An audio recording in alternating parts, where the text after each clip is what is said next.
I've wanted to travel Japan for a very long time now, and after backpacking for 1 month through this amazing country, all I can say is it blew my mind. Japan has everything you can imagine, from the weird to the wonderful. Some days you won't know what you're eating, other days you will just witness some downright crazy things. But this is exactly why I love Japan, because it is just so unpredictable. I never really ran into any major issues while I was traveling around Japan, but the way they live and their culture is sort of run differently compared to other countries I've been to. So before you start your trip to Japan, guys, be sure to know these 10 tips so you don't run into any surprises. Let's get into it.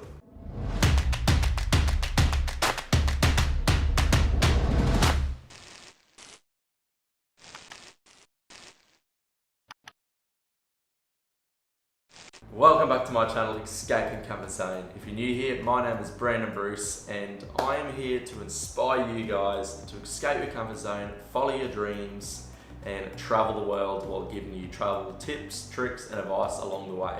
So be sure to never miss out on my adventures, and subscribe to my channel, hit the notification bell so you never miss out. Awesome. Okay, so as you can see, I am not in Japan. I'm currently in Canggu, so I've been here for a few weeks now. So I had such an amazing time during my 1 month trip in Japan, and if you have seen my previous videos, you can see I've done a lot.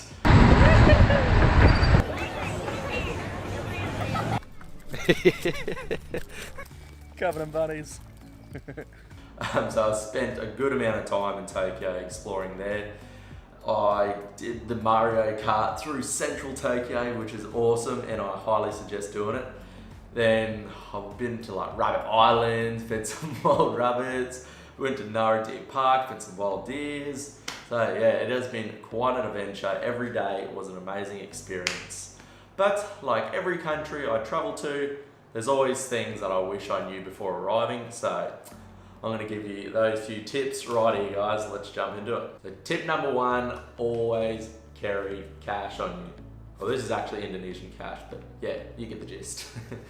So it may seem like a bit of a surprise, but Japan is a huge cash-based society, and a lot of places you go to, it will be very hard to find where they'll accept credit cards or debit cards. So of course, the easiest solution to this is just carry cash.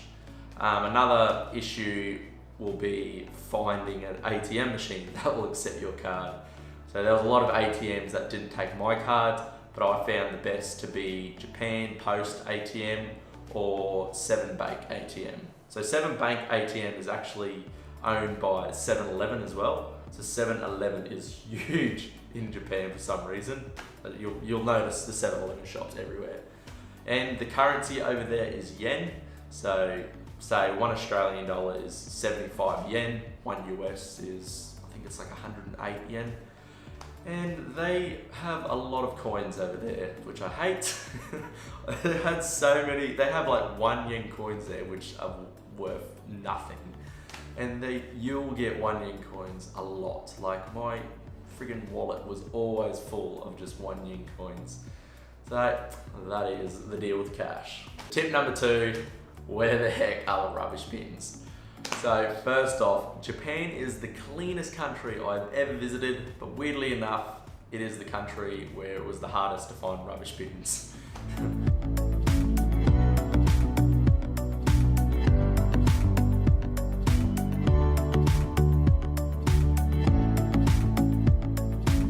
So the way people dispose of their rubbish is they just carry it around until they get home, or they find a rubbish bin to properly dispose of it. But yeah, it will be very, very hard to find those rubbish bins. Usually the most common areas you'll find them is near vending machines. Don't worry guys, there's a lot of vending machines throughout Japan too. Train stations and like out front of convenience stores. But don't even think about littering, because a lot of places you'll get a hefty fine if you're caught, and it's just the right thing to do, guys. Don't litter, be cool. Tip number 3, don't eat while walking.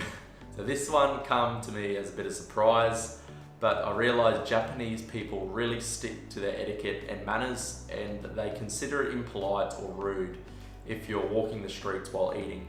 So your best bet is, if you're buying food from say a convenience store, just walk outside of that convenience store, and just eat your food there, or carry your food for a while until you get to a nice park or somewhere to sit down and just eat it there. But yeah, don't eat while walking, guys, because the locals will probably look at you weird.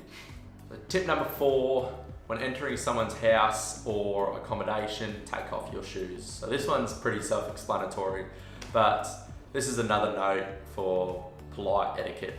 So when entering someone's house or you're going to enter your accommodation, you'll most likely be needed to take off your shoes, and you just put them out front of the house or on a rack in the accommodation area. I didn't find every accommodation place was like this, but majority of them were. So tip number 5, you can't smoke in certain areas. So for those of you who feel the need to smoke, just be careful where you do it, because smoking throughout the streets of Japan is actually forbidden, but they do have designated smoking areas. So these smoking areas are usually out front of big buildings, out front of shops, around train stations, bus stops. So just smoke in these areas, guys. You'll probably see a lot of signs too saying no smoking here, and even like sometimes when I'm walking, there's just on the pavement, no smoking. And if you are caught smoking in a non-smoking area, you'll probably get a hefty fine. So just be aware of that. But on the other hand, there is a lot of places you can smoke inside. So there's like restaurants, casinos, some parts of bullet trains. So yeah, I remember I went to one casino and it was actually just full of smoke. I didn't really like it that much. So tip number 6, transportation. So you have a few options for transportation around Japan. Number 1 could be renting a car, but this is probably the most expensive option. 2 is getting the bus. This is a cheap option, but it will just be the long option. It will take like 2 to 3 times as longer than usual. And the best option I would choose is the trains and metros. So trains around Japan are super efficient. It can be quite intimidating at start, but once you sort of get used to it all, it is actually really easy to get around. So when getting the trains, you can either get a JR pass or you can just pay normally. So a JR pass is what I did. I really recommend it if you're getting the train a lot on your trip, because I feel like it's well worth it. So you can get a 7-day, 14-day or 21-day JR pass. So essentially, once you activate your JR pass, it is valid for that long, and you can jump on the train as many times as you want within that time frame. And you literally just walk through, show your pass at the gate, and you're good. It's very simple. So if you're paying normally though, you can do that by getting an IC card. So there's 2 different cards, but they're exactly the same purpose. One's called Pasmo and the other one is called Suica. Oh, I don't know why I can't pronounce that. So these actually cost 500 yen to get, and they're super simple to use as well. All you have to do is just go up to the machines when you get them, and then you just top up however much cash you want onto them. And then when you go through the gates, you just tap through, and when you get to your next destination coming out of the gates, you just tap out and it will show you how much that trip actually cost. So even if you have a JR pass, I still recommend getting this IC card, because the JR pass isn't actually valid for all metros. It's valid for some, but not a lot. So yeah, you'll most likely need that card anyways. And the best and easiest way to find out how to get around is with the app Navitime. I highly recommend download that app, or if you don't want to download the app, just look at Navitime online. So this is the main time schedule for the trains around Japan, and it is super simple to use. All you do is just put in your current location, going to where you want to go, and you just pick a train that you want to get on, and yeah, go at that time, figuring out which places you got to get off and where you got to go. On this app too, it will show you which trains you can use with your Japan Rail Pass, and other ones you have to just pay normally. So just be sure to make sure you're getting the right one. But if you do want more in-depth detail of how to exactly get trains and metros around throughout Japan, then I highly recommend checking out my other video that I made recently. So I just literally go through my whole train trip in a day of how to get off, where to go, and how to do it all. So be sure to check that out too, guys. Tip number 7, should you get a SIM card or stick to the Wi-Fi? So personally, I didn't get a SIM card at all because I felt like I was good without one. If I needed to use my maps, I have an offline maps, and if I needed to figure out which train to get, I always made sure I looked that up the day before and just screenshotted which trains I needed to get. But if you are thinking about getting a SIM card, I heard one of the best providers is Mobile, so you can look into that. And another good option is Pocket Wi-Fi. So Pocket Wi-Fi is fairly popular throughout Japan, so you can choose to do that as well.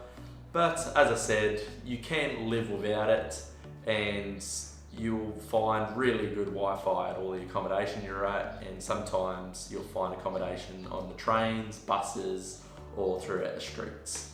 Tip number 8, know when to go. So I kind of stuffed up and made this mistake, but I booked my trip like 2 months in advance thinking, yeah, I'm all good, everything should go fine now. But 1 week before my trip began, I found out that it was going to be Golden Week when I arrived. So if you haven't heard of Golden Week, this is essentially a 1-week public holiday, and it is said to be the busiest time to visit Japan. So this is usually towards the end of April, going on into May, and because like the time frame this fell on, it was sort of like a 10-day public holiday. So during these 10 days, it made it super hard to find accommodation. As I said, I was lucky that I found out a week before I arrived, so I booked my accommodation in advance up until after the public holidays. But because of this, prices were like double, triple the price, and it was just super hard to find accommodation, but luckily I did. So be aware of that, guys. If you plan to visit Japan end of April, beginning of May, just beware of the Golden Week.